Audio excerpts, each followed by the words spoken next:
सभी पत्रकार बंधुओं को हमारा नमस्कार। और आपके समक्ष आज जिस बिंदु पे हम लोग प्रेस वार्ता करने आए हैं, कल भी एक अहम मुद्दा उठाया गया। ये स्पष्ट होता जा रहा है कि कट्टर बेईमान पापी आपके कन्वीनर अरविंद केजरीवाल किस तरह से भारत विरोधी गतिविधियों में अक्सर उन शक्तियों के साथ खड़े रहते हैं जो भारत को कमजोर करने का कार्य करती हैं। और ये कहना गलत नहीं होगा, वहीं से दिल्ली में चुनाव का माहौल है। एक अहम बिंदु और आपके समक्ष रखेंगे, ये अरविंद केजरीवाल कम है, फर्जीवाल ज्यादा है। मैं पुनः कह दूं, ये अरविंद केजरीवाल कम है, फर्जीवाल ज्यादा है। और ऐसा इसलिए कह रहे हैं क्योंकि हम सब जानते हैं कि ये वो व्यक्ति हैं जो आज भ्रष्टाचार के आरोप में बेल पे बाहर हैं। और देखिए, सबसे पहले मैं मुख्य मुद्दे पे आऊं, उससे पहले मैं इनकी ओछी घटिया राजनीति जो ये कर रहे हैं उसको आपके समक्ष तथ्यों के साथ रखना चाहता हूं। अरविंद केजरीवाल की चुनाव के दौरान 3 प्रेस वार्ताओं का उदाहरण देंगे हम लोग, और कैसे जो मुख्य मुद्दे हैं उससे ध्यान सबका हट जाए, कोई इनसे मुश्किल सवाल ना पूछे, ये सुनिश्चित कैसे करते हैं। सबसे पहले इनकी एक प्रेस वार्ता हुई। ये प्रेस वार्ता हुई 6 जनवरी 2025 को। हम सब जानते हैं कि भ्रष्टाचार के आरोप में अरविंद केजरीवाल, मनीष सिसोदिया पूर्व मुख्यमंत्री दिल्ली, संजय सिंह, सत्येंद्र जैन, ये तमाम वो वरिष्ठ नेता जो रहे हैं इनकी पार्टी के, ये सब भ्रष्टाचार के आरोप में बाहर आए। भारतीय जनता पार्टी सकारात्मक जनता के मुद्दे उठा रही थी। वो पूछ रही थी, अरविंद केजरीवाल जी ये बताइए, जो आपके वादे थे उन वादों पे आपका रिपोर्ट कार्ड क्या है। उत्तर, खुद इन्होंने स्वीकारा कि 3 वादे, यमुना को साफ करूंगा, मैं नहीं कर पाया, sorry, I am very sorry. दूसरा मुद्दा, इन्होंने कहा रोड को हम यूरोप की तरह बना देंगे, इन्होंने कहा आई एम सॉरी, मैं नहीं कर पाया। तीसरा, इन्होंने कहा हर घर में नल में जल आएगा और वो पीने लायक होगा। तमाम चैनल आप लोग, मैं आप लोगों का आभार व्यक्त करूंगा, दिखा रहे हैं किस तरह से नीले पानी का, लाल पानी का, काले पानी का जल आ रहा है। अगर अरविंद केजरीवाल जी खुद पी लें तो बीमार पड़ जाएं। उन्होंने स्वीकारा मैं नहीं कर पाया। लेकिन अब हमने पूछा, आपने कहा 20 कॉलेज बनाएंगे, वो 20 कॉलेज की सूची बता दो, नहीं बताई। घोटाला जरूर कर दिया। हमने कहा, आपने कहा 20 अस्पताल बड़े बनाएंगे, उसके बारे में बता दो, नहीं बताया। लोगों ने कहा 15 लाख सीसीटीवी, नहीं बता रहे। ऐसे तमाम वादे हैं, लेकिन ध्यान कैसे भटकाते हैं ये देखिए। 6 तारीख को इनकी प्रेस वार्ता और उसके बाद इनका एक्स पे पोस्ट। मुद्दा ध्यान भटकाने का कह रहे हैं। मैंने कुछ दिन पहले बोला था कि दिल्ली सीएम आतिशी जी को गिरफ्तार किया जाएगा और आपके कुछ नेताओं पर रेड होगी। विश्वस्त सूत्रों के मुताबिक मनीष सिसोदिया जी के घर अगले कुछ दिनों में सीबीआई रेड होगी। यह पहला मुद्दा। भटकाने का काम किया। आज पूछा जाएगा, भाई आज 15 तारीख है, 10 दिन हो गए, क्या हुआ है? देखा आपने इनकी राजनीति। अब दूसरा आइए, जिसपे मैं आज बड़ी प्रमुखता से कुछ सवाल करूंगा और उम्मीद करूंगा जो अरविंद केजरीवाल घबरा जाते हैं, जनता के उत्तर देने में सक्षम नहीं है, जिनकी पुरानी राजनीति आप याद करिए, भ्रष्टाचार को समाप्त कर दूंगा, भ्रष्टाचार का पर्याय बन गए, वीवीआईपी कल्चर खत्म कर दूंगा तो अपने लिए शीश महल बना लिया, जिनकी टोपी मैं हूं आम आदमी गायब हो गई, मफलर गायब हो गया, वैगन आर गायब हो गई। उनसे मैं पूछना चाहता हूं, ये इनका दूसरा ध्यान भटकाऊ प्रेस कॉन्फ्रेंस, अगर इसका नाम दिया जाए, ध्यान भटकाऊ प्रेस कॉन्फ्रेंस, जो जनता के मुद्दे हैं उस पर कभी चर्चा ही ना हो पाए। ये 11 तारीख को इन्होंने एक और प्रेस वार्ता करके कहा, और ये बड़े ध्यान से सुनिएगा, इन्होंने कहा रमेश बिधूड़ी भारतीय जनता पार्टी के मुख्यमंत्री का चेहरा भाजपा घोषित करने जा रही है। यह ऐलान हो जाएगा जल्दी। बस मुझे अपने विश्वस्त सूत्रों से जानकारी हुई है। तो पहले तो मैं ये कहूंगा, अरविंद केजरीवाल जी, जाने अनजाने में आप भी वही बोल बैठे। ये बात तो तय है, गारंटी है, 100% है कि भारतीय जनता पार्टी की सरकार पूर्ण बहुमत से दिल्ली में बनेगी। दूसरी बात तय है, गारंटी है 100%, अरविंद केजरीवाल अपनी नई दिल्ली की सीट हार रहे हैं, इसीलिए छटपटा रहे हैं, इसीलिए घबरा रहे हैं। और दिल्ली का सीएम भारतीय जनता पार्टी का एक प्रणाली है, हम ऐसा चेहरा देंगे जो मजबूती से कार्य करेगा, दिल्ली को आगे बढ़ाएगा, जो भ्रष्टाचारी आपकी तरह नहीं होगा, कट्टर बेईमान नहीं होगा आपकी तरह। मैं सुनिश्चित करके ये कहता हूं, अरविंद केजरीवाल, अगर आपने तय कर लिया है कि आप विपक्ष में बैठेंगे, तो आज हम सवाल दागते हैं। हम यहां बैठे, हम सवाल पूछते हैं। आप बताओ, आपका नेता प्रतिपक्ष कौन होगा? आप बताओ। और देखिए, यहां पे संकट गहरा जाता है। संकट क्यों गहराता है समझिएगा।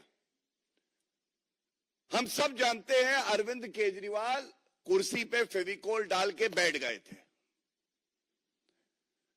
जब जनता का आंदोलन हुआ, भारतीय जनता पार्टी ने प्रखरता से मुद्दा उठाया, फेविकोल ईमानदारी की गर्मी से पिघला, जेल गए अरविंद केजरीवाल, तब तक इस्तीफा नहीं दिया। जब इनको अंतरिम जमानत मिली और उसके बाद बाहर आने के बाद इन्होंने ढोंग करके मुद्दे से ध्यान भटकाने के लिए इस्तीफा तो दिया, लेकिन किस तरह से ये भूल गए कि सर्वोच्च न्यायालय ने जो बेल दी है उसमें शर्तें क्या हैं। शर्तें हैं, किसी फाइल पे ये हस्ताक्षर नहीं कर सकते। तो नेता प्रतिपक्ष तो अरविंद केजरीवाल बन नहीं सकते। अब अरविंद केजरीवाल नेता प्रतिपक्ष भी नहीं बन सकते, तो जो हमारे विश्वस्त सूत्रों ने बताया है, अरविंद केजरीवाल को सबसे ज्यादा क्या पसंद आता है? गुंडागर्दी, रिश्वतखोरी, वसूली, रंगदारी, उगाही। तो दो नाम विश्वस्त सूत्रों ने जो बताया, पहला अमानतुल्लाह खान नेता प्रतिपक्ष बनाएंगे क्योंकि हिंदुओं से नफरत है, और रोहिंग्या को मदद कर रहे हैं, जिनके खिलाफ हर पार्टी को दलगत राजनीति से ऊपर उठ के एक साथ हो जाना चाहिए था। लेकिन बताते हैं अमानतुल्लाह खान से ऊपर भी एक नाम है, वो नाम है नरेश भाल्या। और ऐसा क्यों? क्योंकि अपराधी अरविंद केजरीवाल को बहुत पसंद आते हैं। अगर अपराधी जो मकोका का केस उनके ऊपर लगा हुआ है उगाही कर सके, जो डॉन हैं, हत्यारे हैं, उनसे साठगांठ बना के वसूली कर सके, जिसको हमने इसी मंच से उजागर किया था, जो रंगदारी की बात करे, आम जनता को डरा के रखे, ऐसे लोग कट्टर बेईमान, पापी, भ्रष्टाचारी अरविंद केजरीवाल को बहुत पसंद आते हैं। और ऐसा मैं इसलिए कहता हूं बड़ी जिम्मेदारी से, हम सब जानते हैं कि भाई एक व्यापक सवाल आएगा, आतिशी मारलेना जी क्यों नहीं, ये सवाल सबके मन में आएगा। लेकिन देखिए, महिलाओं की कितनी इज्जत अरविंद केजरीवाल करते हैं, इस बात से स्पष्ट हो जाता है। अरविंद केजरीवाल खुद ही कहते हैं स्वयं, ये देखिए अस्थाई मुख्यमंत्री है, ये तो केवल दिखावा है, ढोंग है, चेहरा तो मैं ही हूं। क्या ये महिला का अपमान नहीं है? ठीक है, हमारे विरोधी दल से हैं, लेकिन मुख्यमंत्री के पद पे हैं, संवैधानिक पद है। किस तरह से महिला का अपमान करते हुए कहते हैं ये स्टेपनी है, Atishi Marlena is the stepney of Aam Aadmi Party's vehicle. The real tire is Arvind Kejriwal, and that is why it is important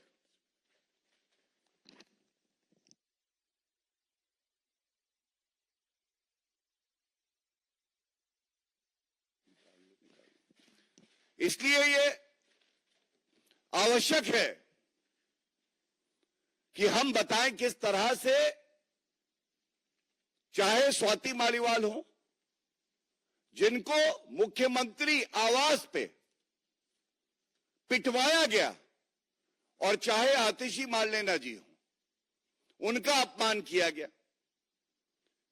और इसीलिए ये बात मैं आपको बता रहा हूं। मैंने 2 उदाहरण दिए और ये दूसरा वाला बड़ी प्रमुखता से उठाया, और तीसरा एक और बेतुकी बात करी। ये बात है 14 तारीख को इन्होंने एक और बात करी। इन्होंने कहा भारतीय जनता पार्टी सोने की चेन बंटवा रही है, विश्वस्त सूत्रों से पता चला है। तो मैं ये कहना चाहता हूं, भारतीय जनता पार्टी वो पार्टी है जो अपने असूलों पे चुनाव लड़ती है, विचारधारा पे चुनाव लड़ती है, अपने कार्यकर्ताओं की ताकत से चुनाव लड़ती है। ऐसा अटपटा बयान अगर अरविंद केजरीवाल देते हैं, तो अरविंद केजरीवाल जी, मैंने आपको 3 उदाहरण दिए, ये स्पष्ट हो जाता है ये केवल ध्यान भटकाने की राजनीति है, क्योंकि जो मुद्दे हैं दिल्ली चुनाव के, उस पे अरविंद केजरीवाल जी के पास कोई उत्तर नहीं है। ये जो मैंने आपके समक्ष बात रखी, इसके बाद एक बात मैं और कहना चाहूंगा। अभी जब प्रेस वार्ता में हम लोग आ रहे थे, एक बहुत ही चिंताजनक, देश विरोधी और जिस वक्तव्य से हर नागरिक को ठेस लगी है, वो वक्तव्य सामने आया। और जब मैं ये बात आपके समक्ष रखता हूं, बड़ी जिम्मेदारी से एक बात मैं कह दूं, राहुल गांधी नेता प्रतिपक्ष है। Rahul Gandhi happens to be the leader of opposition. Rahul Gandhi, like any other member of parliament, has taken oath under the constitution to preserve and protect the integrity and sovereignty of our country. और बड़े दुख के साथ एक बात कहता हूं, राहुल गांधी का स्टेटमेंट अभी सामने आया है। मैं पहले राहुल गांधी का जो वक्तव्य है उसको कोट करते हुए, जिससे कि कोई ये ना कह सके कि शब्द इधर उधर हो गए, उनकी मंशा कुछ और रही होगी। और उसके बाद हमारे राष्ट्रीय अध्यक्ष जी ने किसी जिम्मेदार नागरिक की तरह एक एक्स पे पोस्ट डाली है, उसके आपके समक्ष रखना चाहूंगा। Rahul Gandhi says, and I quote,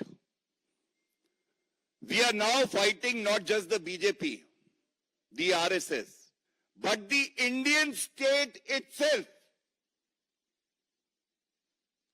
Bharat से लड़ रहे हैं। राहुल गांधी जी नेता प्रतिपक्ष भारत के हैं।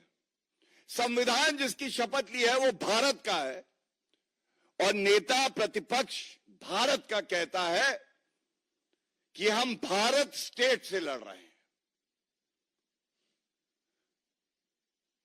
राष्ट्रीय अध्यक्ष जी ने जो कहा है, ये हर नागरिक के दिल की बात है।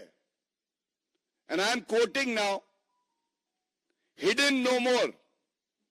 Congress's ugly truth now stands exposed by their own leader." I compliment is hashtagged Mr. Rahul Gandhi for saying clearly what the nation knows, that he is fighting the Indian state. It is not a secret that Mr. Gandhi and his ecosystem have close links with urban Naxals and the deep state, who want to defame, demean, and discredit India. His repeated actions have also strengthened this belief. Everything he has done or said has been in the direction of breaking India and dividing our society. Every word is what the people of the country are saying today.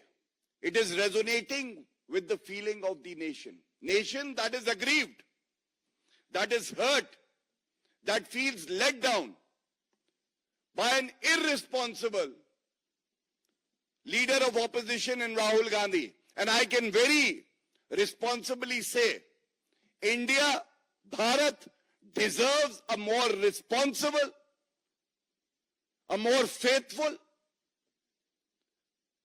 leader of opposition.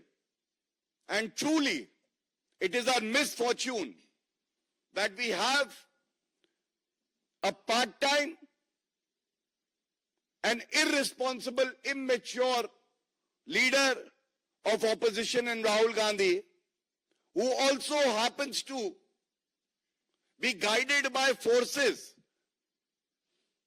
like George Soros, forces that are inimical to the integrity of our country. And it would not be wrong to just point out that Rahul Gandhi's words, actions, and his belief itself hurts the sovereignty and the integrity of our country. And this is not the first time Mr. Rahul Gandhi has done so. ये पहली बार नहीं है कि राहुल गांधी ने इस तरह का बयान दिया है, बल्कि राहुल गांधी जो देश विरोधी शक्तियां हैं उनके साथ मंच साझा करते हैं, उनके साथ गुप्त भेंट करते हैं, उनसे फंडिंग लेते हैं और उसके बाद ऐसे बयान देते हैं जो भारत की संप्रभुता के लिए खतरा बनती है। और ये कहना गलत नहीं होगा, ऐसा नेता प्रतिपक्ष राहुल गांधी हैं जो आज कलंक हैं गैर जिम्मेदाराना है। और इसी के साथ ये तस्वीर देखिए, आज इसका रेलेवेंस और बढ़ जाता है। ये एमओयू साइन किया इन्होंने, हम बार बार इस मुद्दे को उठाते हैं। ये ऐसे देश के साथ पार्टी टू पार्टी एक एमओयू साइन हुआ, आज तक नहीं बताया गया है कि इस एमओयू में क्या लिखा है। ये एक और तस्वीर, देश कहता है ये गांधी और सोरस एक हैं। आप बयान देते हैं राहुल गांधी, वो देश के खिलाफ देते हैं।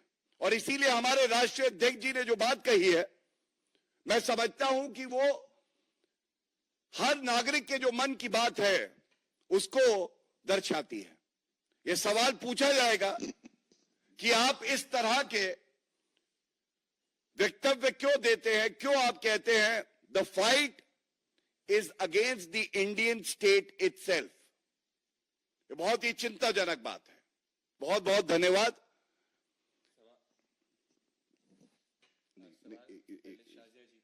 मुद्दे पे बोलेंगे शाहजी जी। साथियों एक और बहुत गंभीर मुद्दा, अराजक आपदा पार्टी के काली करतूतों और पापों की किताब में एक नया अध्याय।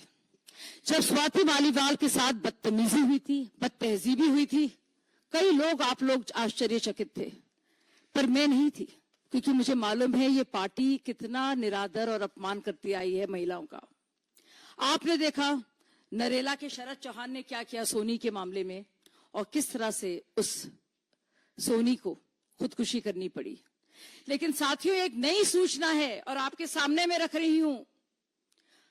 हरिजन बस्ती R2 द्वारका वेस्ट में रहने वाली मीना वर्मा ने ये FIR लगाने की कोशिश की, FIR लिखी गई, और आप यकीन नहीं करेंगे कि महाबल मिश्रा के बेटे विनय मिश्रा ने एक दलित महिला के साथ ना सिर्फ बदतमीजी की, गंदी गंदी गालियां बकी, बल्कि उसको मारने की धमकी दी। इस पे उन पर चार्ज भी लग रहा है और FIR की कॉपी मैं आपके सामने रखूंगी। इस मामले की सुनवाई हुई, आज फिर से राउज एवेन्यू में वो गई और उनके साथ विटनेस भी है। साथियों, विनय मिश्रा ने इस दलित महिला से पहले पैसे लिए कि मैं MCD में आपको टिकट दिलवाऊंगा, और जब उसको टिकट नहीं दिया और उसने पैसे मांगे, तब 10-15 लोगों के साथ उसको घेरा। वो मोटरसाइकिल पर अपने बेटे के साथ थी और इस दलित महिला के साथ बदतमीजी की और जान से मारने की धमकी दी। वो आज पहुंची राउज एवेन्यू और बाकायदा विटनेसेस के साथ पहुंची और उसने बताया मामला दर्ज हो गया है, और जैसे कि सोनी है, स्वाति मालीवाल है, एक लंबी लिस्ट है, संदीप कुमार है, वैसे ही एक और अध्याय बदतमीजी का, बदतहजीबी का, दुर्व्यवहार का विनय मिश्रा द्वारा एक दलित महिला के खिलाफ एक और मामला दर्ज हुआ है। ये बहुत ही आज के दौर में ये बहुत ही एक संगीन मामला है और ये दिखाता है कितनी महिला विरोधी और दलित विरोधी ये पार्टी है। और इस पार्टी में विभव जैसे लोग पनपते हैं, चाहे वो MLA हो या पार्षद हो। जिस तरह से उन्होंने दुर्व्यवहार एक दलित महिला के साथ किया है, मुझे लगता है इस मुद्दे को उठाना चाहिए और इसके लिए जो न्याय की वो हुंकार भर रही है वो औरत, उसका साथ हम सबको देना चाहिए। धन्यवाद।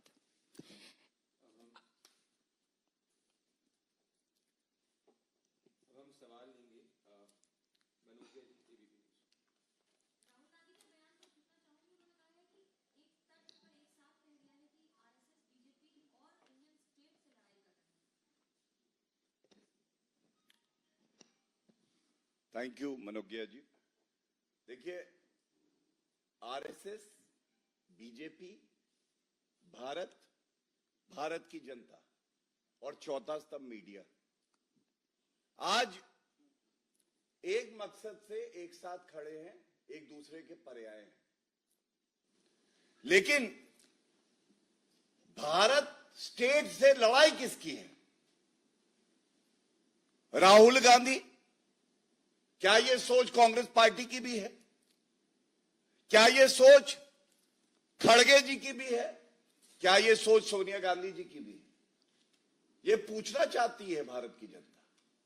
राजनीति में आप विरोध कर सकते हैं, लेकिन ऐसा कोई भी कार्य करे जो पहला जो संविधान राहुल गांधी अपने हाथ में उठा के घूमते थे, उसको आज तक पढ़ा नहीं उन्होंने। आपने शपथ ली है, जैसा मैंने कहा, भारत की संप्रभुता को अखंड रखूंगा। एक सांसद के नाते, लीडर ऑफ ऑपोजिशन के नाते, और सबसे बड़ी बात है एक नागरिक होने के नाते। या तो राहुल गांधी ये मान गए हैं कि वो भारत के नागरिक भी नहीं है और उनको विशेष लगाव है उन शक्तियों से जो भारत को कमजोर करना चाहती है। और ये मैंने आपको कुछ उदाहरण दिए। मैं इसके अलावा एक और तस्वीर आपको दिखाता हूं। जब अनुच्छेद 370 का संशोधन हुआ,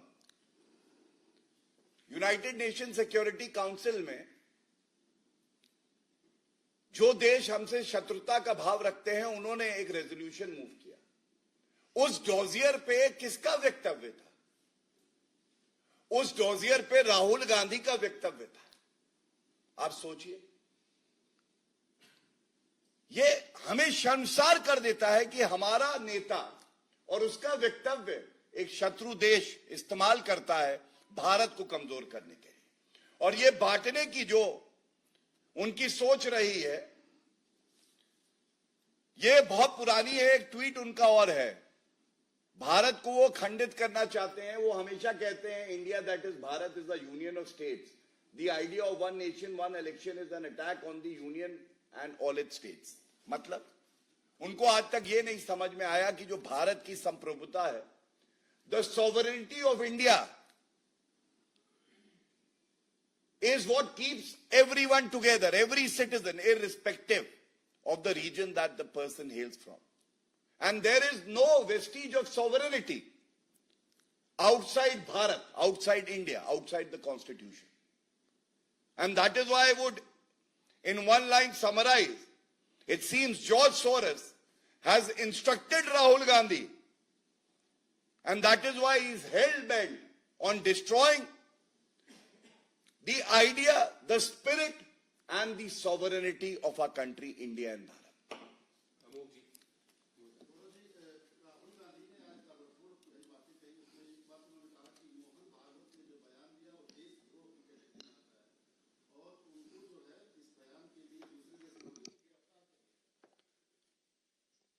देखिए, आदरणीय मोहन भागवत जी के लिए राहुल गांधी टिप्पणी करें, ये शोभा नहीं देता है।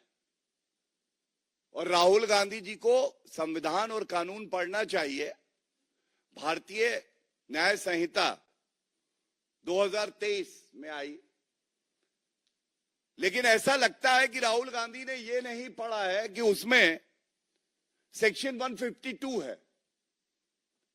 अपराधी कोई है तो वो राहुल गांधी है, क्योंकि सेक्शन 152 कहता है act endangering sovereignty, unity and integrity of India.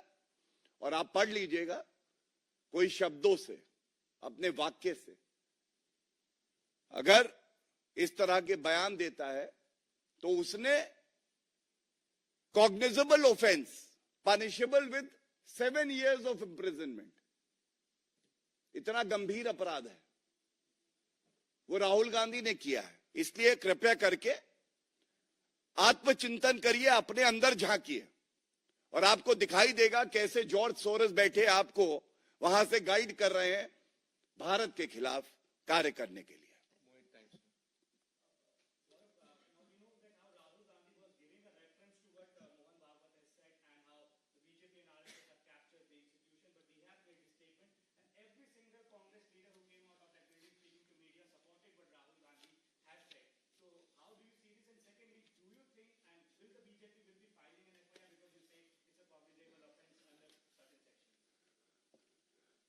First of all, we doubt the intellect and the integrity of Rahul Gandhi to even comprehend these statements given by other leaders.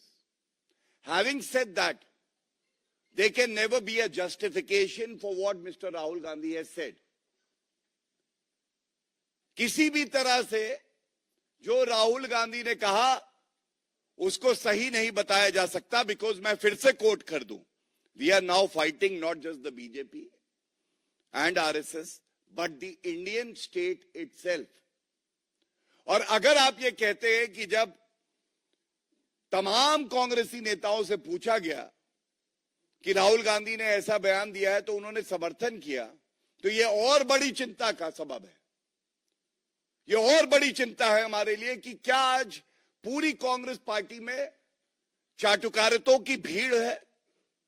उनको ये नहीं समझ में आता है कि भारत के खिलाफ आपकी पार्टी का नेता बोल रहा है, जो नेता प्रतिपक्ष भी है, और क्या कांग्रेस पार्टी के नेताओं की रीढ़ की हड्डी ही नहीं बची है कि वो खड़े होकर कह सके कि भाजपा का विरोध करिए, आरएसएस का विरोध करिए, लेकिन आप भारत का विरोध, भारत स्टेट का विरोध नहीं कर सकते हैं. और मैं समझता हूं इसीलिए जो प्रश्न हमने उठाया, कांग्रेस पार्टी का स्टैंड क्या है, मल्लिकार्जुन खड़गे जी का स्टैंड क्या है और सोनिया गांधी जी का स्टैंड क्या है, यह उत्तर भारत मांग रहा है.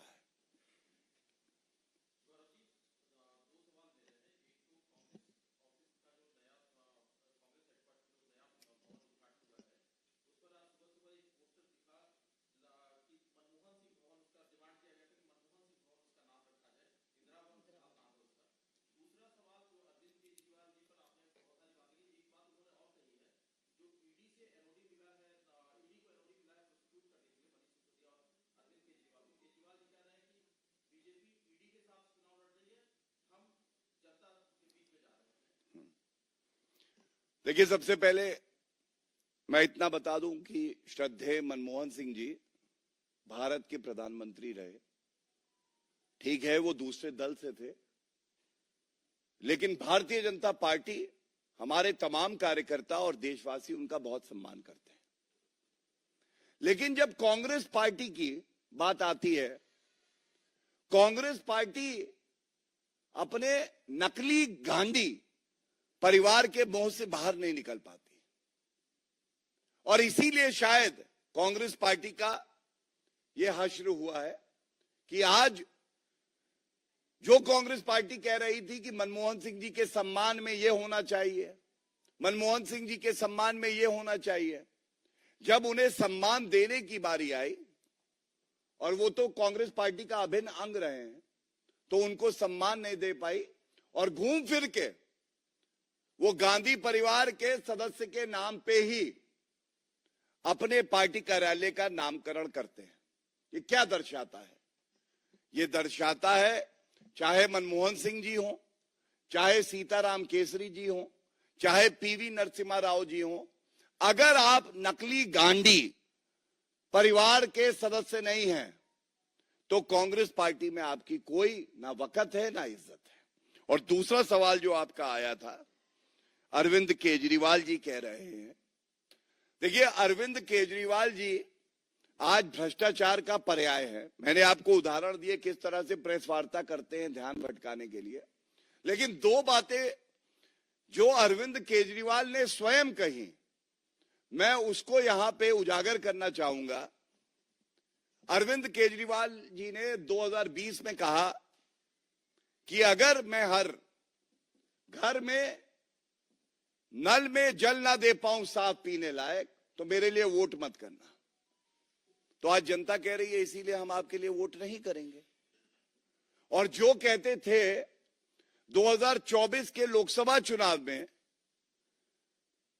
कि मैं अंतरिम जमानत पे बाहर आ गया हूं और जनता तय करेगी कि मैं ईमानदार हूं या नहीं, जनता अगर ये मानती है कि मैं ईमानदार हूं तो हमें सभी सीटों पे जितवाएगी और वोट करेगी. और दिल्ली के परिणाम लोकसभा में क्या है हम सब जानते हैं. पापी आप और भ्रष्टाचारी कांग्रेस मिले, 7 सीटें हार गए. मतलब जनता ने यह स्पष्ट कर दिया कि आप कट्टर बेईमान हैं. तो इसलिए अरविंद केजरीवाल को तो जनता की सुननी चाहिए. और जो जांच एजेंसियां होती हैं वो अपना कार्य करती हैं, बड़ी निष्पक्षता से करती हैं और आगे भी करती आएंगी।